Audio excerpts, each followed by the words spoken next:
पुण्य श्लोका देवी अहिल्याबाई होलकर की 300वीं जयंती धूमधाम से मनाई। सर्व समाज ने किया शोभा यात्रा का भव्य स्वागत। धौलपुर की प्रमुख खबर। हर वर्ष की भांति इस वर्ष भी लोकमाता पुण्य श्लोका देवी अहिल्याबाई होलकर की 300वीं जयंती धौलपुर में धूमधाम से मनाई गई। इस अवसर पर पाल भगेल समाज धौलपुर द्वारा शोभा यात्रा निकाली गई, जो महात्मा आनंद की बगीचे मंदिर से प्रारंभ होकर जगन चौराहा, लाल बाजार से होते हुए गढ़रपुरा धौलपुर तक निकाली गई। पाल भगेल समाज के जिला अध्यक्ष सुरेश चंद्र बघेल एवं शोभा यात्रा के अध्यक्ष प्रधान दुष्यंत बघेल ने बताया कि प्रतिवर्ष धौलपुर में देवी अहिल्याबाई होलकर की जयंती पाल भगेल समाज के तत्वावधान में मनाई जाती है। इस वर्ष भी पाल भगेल समाज द्वारा माता अहिल्याबाई की शोभा यात्रा 31 मई को सुबह 10 से निकाली गई। रास्ते में शोभा यात्रा का सर्व समाज ने पुष्प वर्षा कर स्वागत सम्मान किया। जगह जगह पानी, चाय, नाश्ता आदि की व्यवस्था की गई। पाल भगेल समाज सहित अन्य मौजूद लोगों ने रानी अहिल्याबाई होलकर की जय जयकार के नारे लगाए। पाल भगेल समाज के कई गणमान्य लोगों ने लोकमाता पुण्य श्लोका देवी अहिल्याबाई होलकर की जीवनी पर प्रकाश डाला, जिनमें पाल भगेल समाज के जिलाध्यक्ष सुरेश चंद्र बघेल एवं शोभा यात्रा के अध्यक्ष प्रधान दुष्यंत बघेल ने बताया कि उन्हें भारत की सबसे दूरदर्शी महिला शासकों में से एक माना जाता है। उन्होंने अपने कार्यकाल में देश भर में 8,527 धार्मिक स्थल, 39 राजकीय अनाथालय का निर्माण कराया। साथ ही उनके कार्यकाल में धर्मशालाओं, नर्मदा किनारे, देश में प्रमुख धर्मस्थलों पर नदियों किनारों के घाटों, कुएं, तालाब, बावड़ियों और गौशालाओं के निर्माण में आर्थिक मदद की गई थी।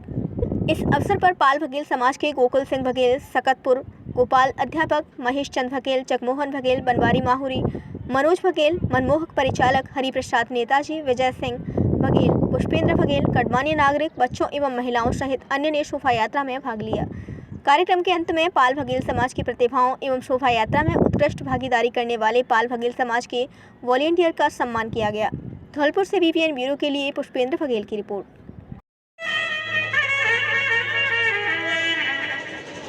चली भाई अजब है तेरी माया, ये कोई समझ न पाया। वो पुत्र के हिंदुस्तान प्रसिद्ध महान फेमस, सबसे आला और सबसे निराला राजा बैंड शहर धौलपुर वाला 261 वही गाना। पुनर्गठित शहरी जल योजना बने अभिशाप। धीमी गति और लापरवाही से आम नागरिक परेशान। जलदाय विभाग ठेकेदार को दे चुका कई बार नोटिस। बाड़ी की प्रमुख खबर। पुनर्गठित शहरी जल योजना के अंतर्गत करीब 38 करोड़ रुपए की लागत से बाड़ी शहर में स्वच्छ जलाशयों की क्षमता बढ़ाने, नवीन स्रोतों का निर्माण करने और जल वितरण की प्रणाली के पुनर्गठन को लेकर जुलाई 2022 से काम किया जा रहा है। तत्कालीन मुख्यमंत्री अशोक गहलोत की बजट घोषणा पर निवर्तमान विधायक गिरिराज मलिंगा ने इसका शिलान्यास किया था, लेकिन योजना के काम में ठेकेदार द्वारा बरती जा रही लापरवाही के चलते 18 महीने में पूरे होने वाले इस काम को ठेकेदार द्वारा 34 महीने में भी पूरा नहीं किया जा सका है। अभी भी आधे से अधिक काम अधूरा पड़ा है, जिसकी परेशानी न केवल शहरवासी भुगत रहे हैं बल्कि विभागीय अधिकारी भी परेशान हैं। जलदाय विभाग के एक्सीएन देशराज गुर्जर ने बताया कि राज्य सरकार द्वारा सन 2022 में बाड़ी शहर की बढ़ती आबादी, लगातार हो रहे शहर के विस्तार को देखते हुए बजट भाषण में करीब 38 करोड़ की इस योजना को स्वीकृत किया था, जिसका ठेका आगरा की कंपनी देव कंस्ट्रक्शन को दिया गया था। इस योजना में शहर में अलग अलग जगह आधा दर्जन पेयजल टंकी बनाने के साथ 2 स्वच्छ जलाशय, 30 नलकूप और 110 किलोमीटर क्षेत्र में वितरण पाइपलाइन बिछाने का काम किया जाना है, जिसके लिए ठेकेदार को 18 महीने का समय दिया था। आज उक्त काम में प्रगति यह है कि 34 महीने गुजरने के बाद भी आधे से अधिक काम अधूरा पड़ा है। लगातार बढ़ती जा रही लापरवाही को लेकर विभाग द्वारा कई बार ठेकेदार को नोटिस दिए जा चुके हैं और अब तक 38 लाख से अधिक रुपए का जुर्माना भी किया गया है, लेकिन फिर भी कार्य में तेजी नहीं आ रही है। मामले को लेकर देव कंस्ट्रक्शन कंपनी के प्रोजेक्ट इंचार्ज श्याम चौधरी ने बताया कि यहाँ लोग काम नहीं करने दे रहे हैं। जिस एरिया को भी काम के लिए दिया जाता है वहीं प्रॉब्लम क्रिएट हो जाती है। टंकी बनाने को लेकर अंदाना पैलेस और कीड़ी में चिन्हित जगह पर काम नहीं होने दिया जा रहा। वहीं दिन में काम करने की मनाही है, रात में काम करने में भी परेशानी खड़ी की जाती है, जिसको सुनने वाला कोई नहीं है। शहर की सड़कों में भूमिगत बिजली लाइन पड़ी है, ऐसे में रात में काम करने में खतरा है। मामले को लेकर जलदाय विभाग के अधिशासी अभियंता देशराज गुर्जर का कहना है कि ठेकेदार को टेंडर समय गुजरने के बाद भी कार्य में तेजी नहीं लाने के कारण कई बार नोटिस दिए जा चुके हैं। पेनल्टी की भी कार्यवाही की गई है। ठेकेदार के खिलाफ और कड़ी कार्यवाही के लिए उच्च अधिकारियों को रिपोर्ट पेश कर अवगत कराया गया है। बाड़ी से बीबीएन ब्यूरो के लिए प्रमोद मुदगल की रिपोर्ट।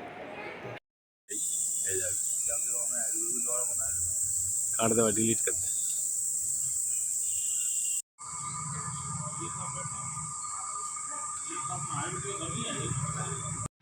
जुलाई 2022 को ऑर्डर हुआ था, जिसके अंतर्गत 3 टंकियों पे काम चल रहा है अपना। 2 टंकियों का काम लगभग एक का 80%, एक का 90% पूर्ण हो गया है। 30 नलकूप में से 29 नलकूपों की खुदाई की जा चुकी है। 9 नलकूपों को उन्होंने चालू कर लिया है और बाकी के 2 स्वच्छ जलाशय हैं, उनका काम भी 80% पूर्ण हो चुका है। और फील्ड में लाइन की गति बहुत स्लो है डालने की, क्योंकि शहर में काम हो रहे हैं तो आए दिन समस्या रहती है, फिर काम रुकवा देते हैं लोग।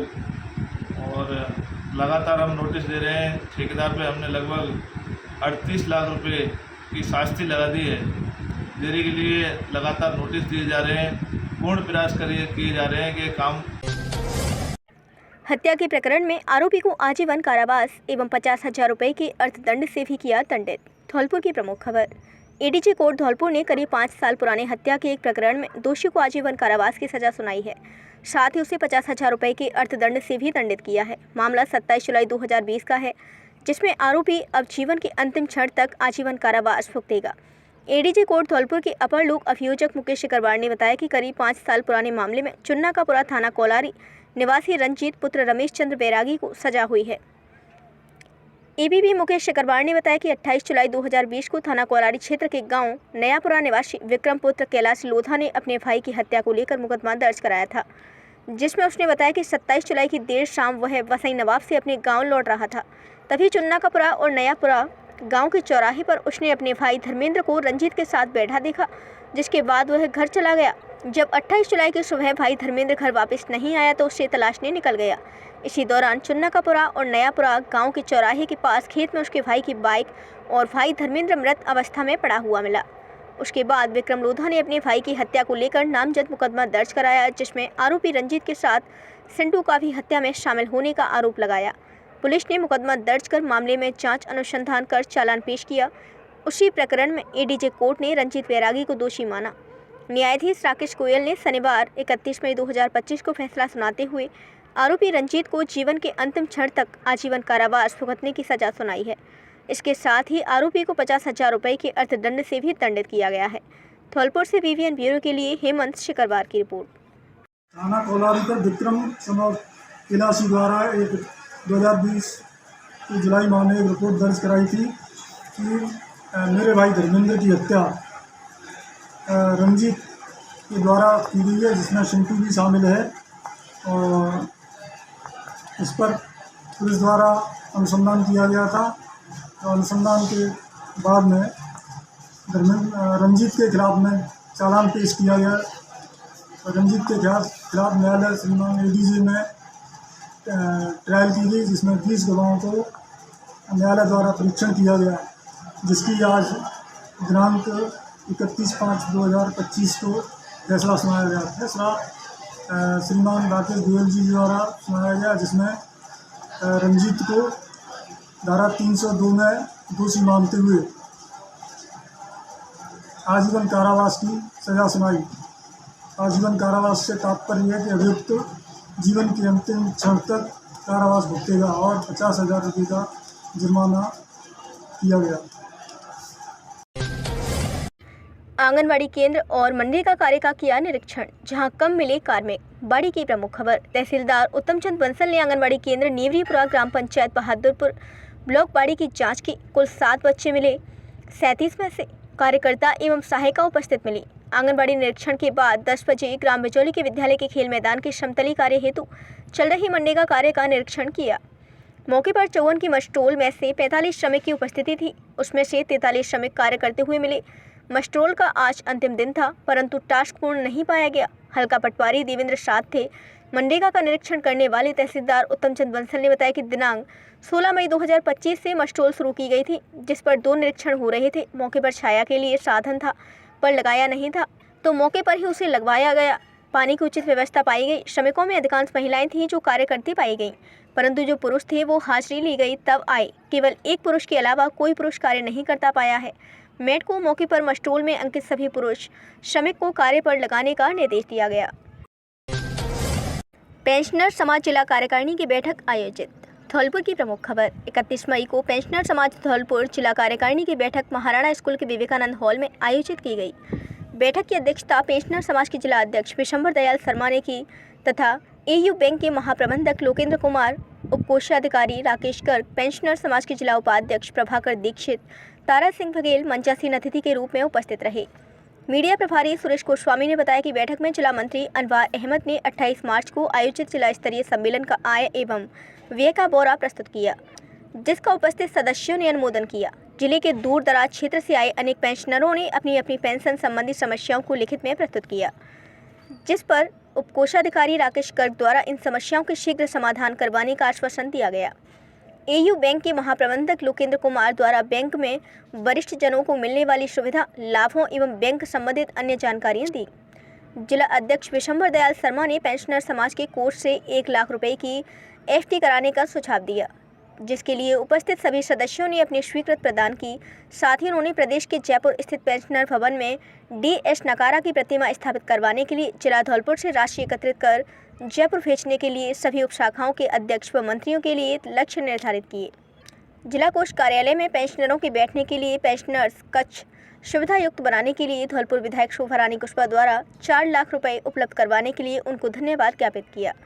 बैठक में रमेश चंद्र माहौर, कैलाश चंद्र अग्रवाल, वासुदेव प्रसाद वर्मा, सुरेश चंद्र बघेल, दिवाकांत सक्सेना, कृष्णकांत सक्सेना, शहजाद खान चलमानी, कृष्णकांत सक्सेना, बलवीर सिंह राणा, गुलाब चंद रावत, पूरन सिंह बघेल, गोपाल स्वरूप शर्मा, गोविंद सक्सेना, रामेश्वर दयाल, देवेंद्र शर्मा, GS वकील, दिनेश मंगल, योगेंद्र सिंह राणा, बालकिशन शर्मा, सुरेश कुमार सिसोदिया, सुरेश गोस्वामी सहित बड़ी तादाद में पेंशनर्स मौजूद रहे।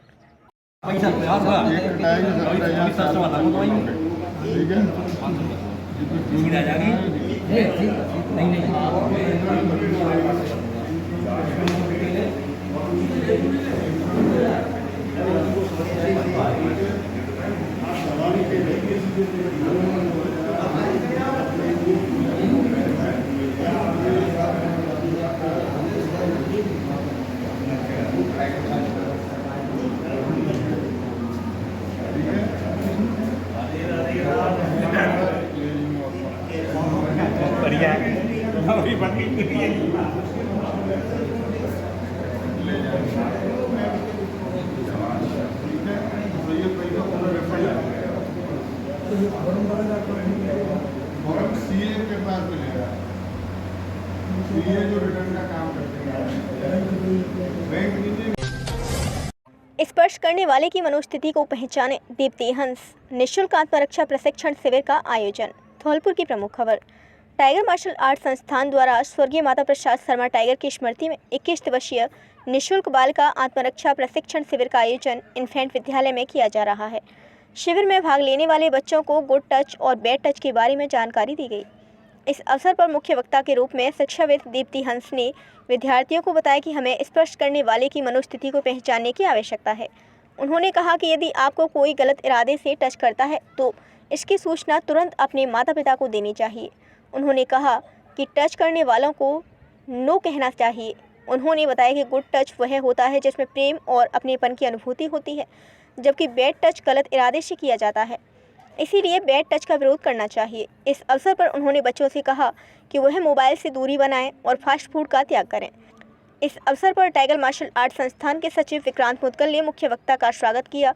समारोह में टाइगर मार्शल आर्ट संस्थान के कोषाध्यक्ष देवी सिंह लोधा, रंजीत दिवाकर, नीलम बघेल, रेदम हंस व भावना कश्यप मुख्य रूप से उपस्थित थे। क्या बोलना पड़ेगा? नो। नो। तो इसमें ये भी जरूरी है। हाँ? क्या करते हैं? चाय? किसने पिया चाय? आपने? अच्छा, और? इतने सारे बच्चे हैं, सिर्फ 2 बच्चों की आवाज़ आ रही है, क्यों? कौशल विकास प्रशिक्षण शिविर मनिया में मनाया विश्व धूम्रपान निषेध दिवस। धौलपुर मनिया की प्रमुख खबर। राजस्थान राज्य भारत स्काउट गाइड स्थानीय संघ एवं राजकीय उच्च माध्यमिक विद्यालय मनिया में चल रही कौशल विकास प्रशिक्षण शिविर अभिरुचि शिविर में प्रभारी सहायक जिला कमिश्नर स्काउट अतेंद्र कुमार वशिष्ठ की अध्यक्षता में मनाया गया। विश्व धूम्रपान निषेध दिवस के अवसर पर मुख्य अतिथि के रूप में मनिया तहसीलदार देवेंद्र कुमार तिवारी रहे। अभिरुचि शिविर में देवेंद्र कुमार तिवारी तहसीलदार मनिया थे। सभी शिविरार्थियों को संबोधित करते हुए कहा कि हमें अपने जीवन में धूम्रपान नहीं करना चाहिए, क्योंकि ये हमारे शरीर पर प्रतिकूल प्रभाव डालते हैं। कैंसर जैसी भयानक बीमारी से भुगतना पड़ता है। घर परिवार और समाज में धूम्रपान निषेध करना चाहिए, तभी जीवन सार्थक बनता है। विश्व धूम्रपान निषेध दिवस के अवसर पर स्थानीय संगमनिया के सचिव एवं शिविर संचालक ओम प्रकाश लोधा ने बताया कि सिगरेट के धुएं में 70,000 रसायन पाए जाते हैं, जिनसे शरीर में 17 प्रकार के कैंसर बढ़ने का खतरा हो सकता है। और साथ ही बताया कि दिनांक 17 मई 2025 से राजकीय उच्च माध्यमिक विद्यालय मनिया में कौशल विकास प्रशिक्षण शिविर आयोजित किया जा रहा है, जो 30 जून 2025 तक संचालित किया जाएगा। शिविर में विश्व तंबाकू निषेध दिवस का पखवाड़ा मनाया जाएगा। इस अवसर पर शिविर संचालक ओम प्रकाश लोधा व्याख्याता, हरिफूल व्याख्याता, विनोद कुमार त्यागी व्याख्याता, शारीरिक शिक्षक महेश प्रताप सिंह व्याख्याता, सुखदेव अध्यापक, मुकेश चंद्र बघेल अध्यापक, सोनू जैन अध्यापक, छोटेलाल अध्यापक, रामहेत, नथु, स्काउट गाइड एवं शिविरार्थी उपस्थित रहे। भयंकर आफत है, बेटा मौत को दावत है, धूम्रपान भयंकर आफत है, बेटा मौत को दावत है। जन जन का है एक ही नारा, जन जन का है एक ही नारा,